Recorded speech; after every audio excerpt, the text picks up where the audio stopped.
What's going on, everybody? Welcome into Front Yard Fantasy. I am your host today, Justin Wright. I am joined by, your fan favorite, Jay Felicio. Jay, how's it going? It's true. I am the fan favorite of the entire company, so This glad is you it. brought that up. 14P has now been acquired by Front Yard Fantasy. So everything you guys got used to on that 14 personnel channel, redraft, dynasty, it all lives now on the Front Yard Fantasy YouTube channel. So subscribe here, guys. Like the video. Start building some traction. Let's get back into the fantasy season here. And we got a good one. Today we are talking must draft value running backs. We got two guys that are probably potential breakout candidates as well, and then two true value players, on your bye weeks. You're in an injury pinch. You're excited to have on your team, actually. So, Jay, I'll kick it to you first. You have the first value. Who do you have? Yeah, the first one is going to be Kareem Hunt. He's currently going as running back 30, which is just absurd for what he's done, not only in his career, but since he's been to Cleveland as well. Granted, he only played in 8 games last season due to an ankle injury, a calf injury, and also dealing with COVID, but he produced when he was on the field. He averaged 13.8 points per game, which was good enough for RB21 in a points per game basis, which was ahead of everybody's dream candidate this season, Javonte Williams. He was ahead of Barkley, and he was within 1 point of Zeke, Cordero Patterson, and Damian Harris. Hunt is pretty much game script proof, which is why I like him. He's able to catch the ball. He's able to run the ball. He averaged 4.9 yards per carry last season, and he averaged just under 3 catches a game. You're basically paying an RB3 or a flex price for an RB2. In his 3 seasons in Cleveland, he's finished as RB21, RB22, and RB25 on a points per game basis. And he does have upside for more. Since coming to Cleveland with Chubb on the field, Hunt has averaged 14.2 points per game. When Chubb has missed time, that jumps to 17.5 points per game. Now, I'm not saying, I think part of the problem with Kareem Hunt is everybody's wanting Kareem Hunt from Kansas City. That guy that was a top 10 option that averaged, I think it was 2018, he averaged over 20 points a game. That guy's not coming back. It's not going to happen. So people are just writing him off because of that, and that's a huge mistake. He can still be a very valuable fantasy asset, especially at his cost. He's a must draft in my eyes. I think he's a huge value. He's going behind guys like Singletary, Miles Sanders, CEH, Pollard, Rashad Penny. No. I would take Kareem Hunt over every single one of them.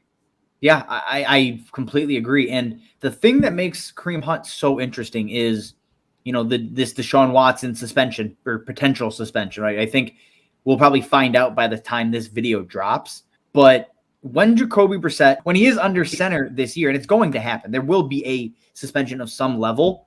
I think that's actually a good thing for Kareem Hunt. You're looking at a team that is going to be in a ton of 3rd and longs, a team that does not play Nick Chubb on 3rd down. And then you mix in a quarterback that is quite literally obsessed with checking down to the running back. Jacoby Brissett last year, 23% of his targets went to the running back. It would have been the 6th highest rate in the NFL if he was his own team, right? If there was just some terrible team out there, the Jacoby Brissett's of whatever crap ball town he'd be in. Like, he's going to just check the ball down, and that is what Kareem Hunt is going to thrive on, right? He's going to see a abnormally high target share in those Jacoby Brissett games. And again, as a flex play, as a guy you do not have to rely on unless you go 0 RB, I think that's exactly what you want. He's like the perfect RB3 because you plug him in and you go, okay, I'm not getting a 0 at RB this week. That's huge. I think that's the biggest appeal when you're drafting Kareem Hunt this season. Yeah, absolutely. He's a viable flex play or, a bye week fill in just as things are. And there's room for some improvement. You're getting him at his floor cost, which is what I really like. Exactly. And let's kind of switch gears here to a player that's probably maybe not really a value, probably potential breakout. I don't know how you want to phrase it. I still think he's a value, but it's more of like we talked about. Hunt is more of the value play. This is more of breakout. There's upside here, and it is Rachaad White. And Rachaad White, to me, is interesting because he belongs in the elite handcuff conversation. Put him with Alexander Madison. Put him with Isaiah Spiller, Khalil Herbert, whoever you want to throw into that bucket, right? And the reason that he is so enticing is the offense is incredible. And his skill set is quite literally primed for fantasy success, right? The day 2 draft capital, a 98 percentile in college target share, in 88th percentile in your dominator rating. The dude just produced in college and then got rewarded for it by landing on a team that hyper targets the running back whenever or whoever that starting running back is. And you now have reports, about Leonard Fournette being overweight and whatever. I don't care about that. He is still a running back that can go down and can get hurt. So as a handcuff, Rachaad White is arguably the best value in fantasy, right? You're looking at a guy, say Alexander Madison, who I think is obviously the handcuff to own, right? Aside from the Tony Pollard, A.J. Dillon, who have standalone value. Madison is a true handcuff. He's going 30 picks, almost 3 rounds ahead of Rachaad White. And Rachaad White carries the exact same, top 10 running back ceiling if the starter goes down. And I have no issue saying Rachaad White could be a top 10 running back because of the offense, right? The opportunity he's going to see should Fournette go down is just going to be astronomical. Locked in RB1 in my mind.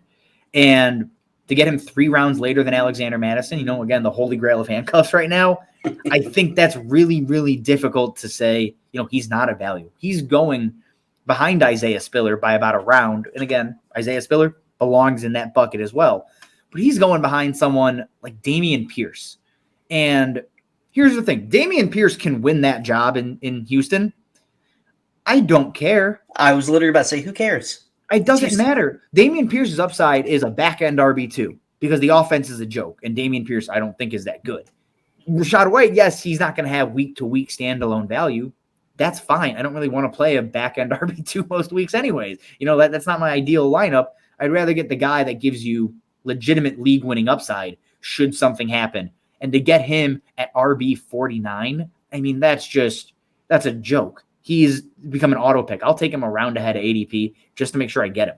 Yeah, and I'm really glad you brought up the point that it doesn't matter about the camp reports of Leonard Fournette being overweight. That's not what type of stuff about. is so overblown, and that's not the reason. Which I'm with you. I like Rachaad White as well. Yeah. I think he's a value where you're getting him, 1, because of his upside, and 2, he could still have some standalone value as a flex play if he does get into that third down pass catching role. So there's 2 ways that he could return value at the current ADP that he's at. Like you said, he couldn't ask for a better situation. The team he's on, I think he's a smash draft. Right. The whole idea of standalone value to me is funny because it's like, yes, in theory, he could score 8 to 9 points a week. That is standalone value. I don't want running backs that score 8 to 9 points a week. Exactly. At that point, they're just a glorified handcuff that you're paying more for and just hoping the starter still gets hurt. Nobody's like, yes, standalone value, 9 points this week. Nobody's excited. That's a stupid idea. So it's all very funny. He's an elite handcuff, and just he has to be drafted higher. I guess this guy's kind of like he's an older version of Rachaad White, I think. Maybe. I think that's fair. I definitely think that's a fair comparison.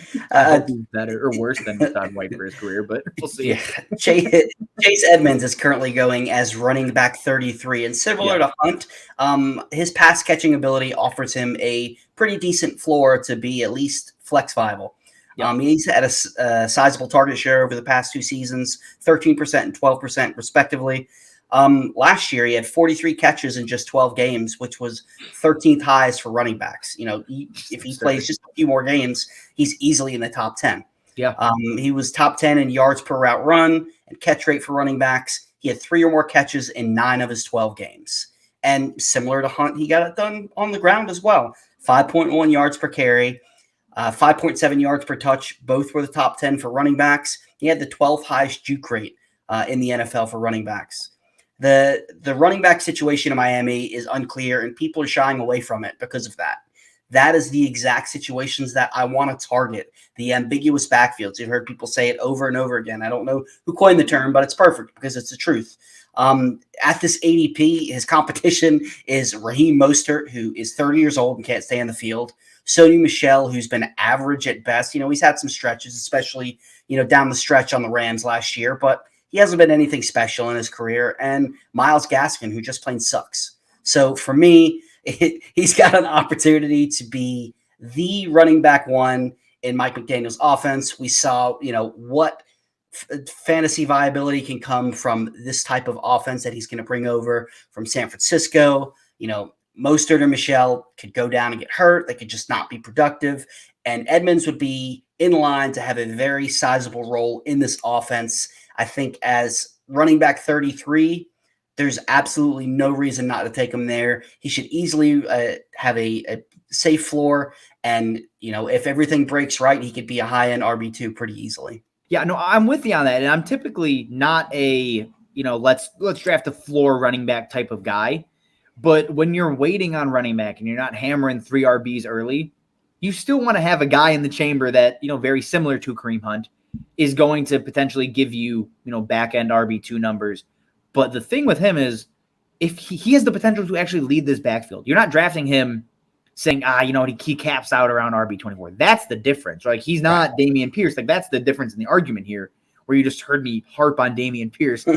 Chase Edmonds carries significantly more potential because of the receiving upside. The offense is much better. And the competition is lackluster, I guess is probably a good way to put it. It's crap. Yeah. I like Raheem Mostert at times. The 3 games he plays, it's going to be awesome. After that, who knows, right? Like that's a nice guy. He's got a great smile, great personality from what I've heard. But we've seen Chase Edmonds even in a feature role. It's few and far between. He can score touchdowns. Again, he's not going to do it inside the red zone. That's not his game.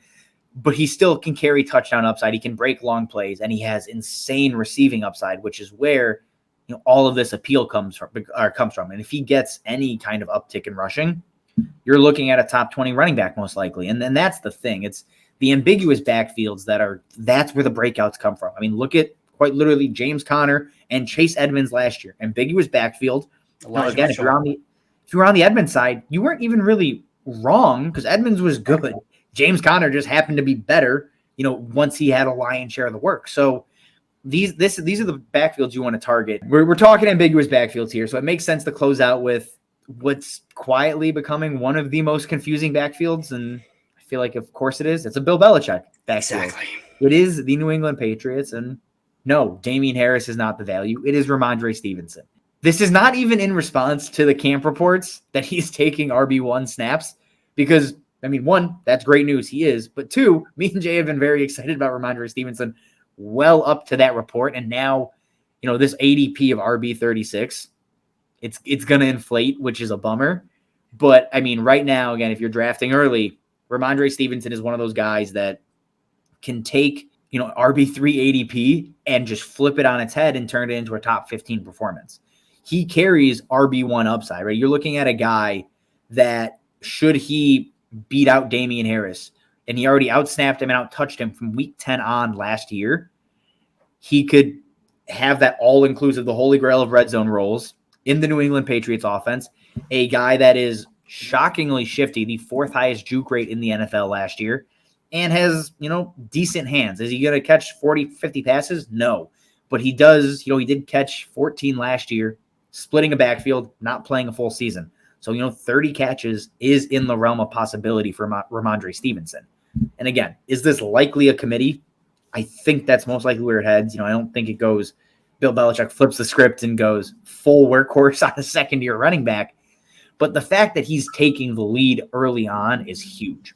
We saw Damien Harris last year. It was on the back of insane touchdowns. But still, if that role goes to Rhamondre Stevenson, there's a little extra pass catching upside. It just opens up a lot of doors to absolutely crush an ADP of RB36. So again, that late, I'm happy to take a risk. If I miss on Hunt, if I miss on Edmonds, I think I'm fine taking Rhamondre as my RB3. Would I prefer he's my upside RB4 pick? Absolutely. But again, RB3, I think there's going to end up being enough standalone that you throw him in on a bye week or an injury, you're going to be happy. Yeah, and while I'm not necessarily one, a lot of people are out on Damien Harris this year, I still think he's going to have a pretty sizable role. That being said, I still like Rhamondre Stevenson, and I will likely have more shares of Rhamondre Stevenson because of where you have to draft him. I could easily see Stevenson taking over this backfield, and Damien Harris is a free agent after this year. So let's say that Damien Harris starts the season hot and does have the majority of the work the backfield.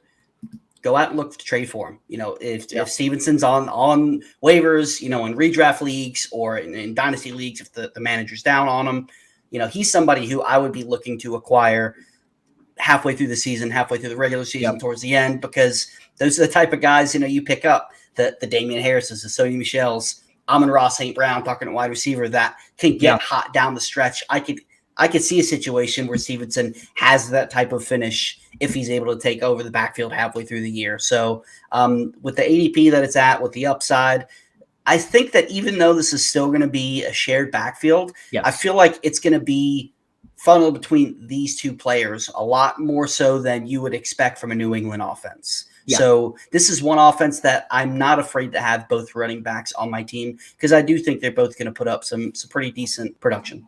At ADP, I mean, are you 100% sure Damian Harris is going to outproduce and outscore Rhamondre Stevenson? Absolutely not. Right. When you look at it, it's a 3-round difference. The idea of taking Damian Harris right now is crazy to me for the sole reason of there's so much ambiguity, and I don't really want to burn a 5th, 6th round pick on a running back that I'm not sure is even going to be the lead on his own team. Just that alone is enough for me to say, I'm going to kick the can down the road. 2 rounds later, I'll take Rhamondre Stevenson, draft him ahead of his ADP. I'm fine with that. And go from there. And this is all going to be interesting. If you end up watching this end of August, these ADPs could be flipped. They really could. I mean, if the camp reports continue, and if they do end up flipping, I may take Damian Harris second. Yeah. Again, this is playing the ADP. It's not hating the player.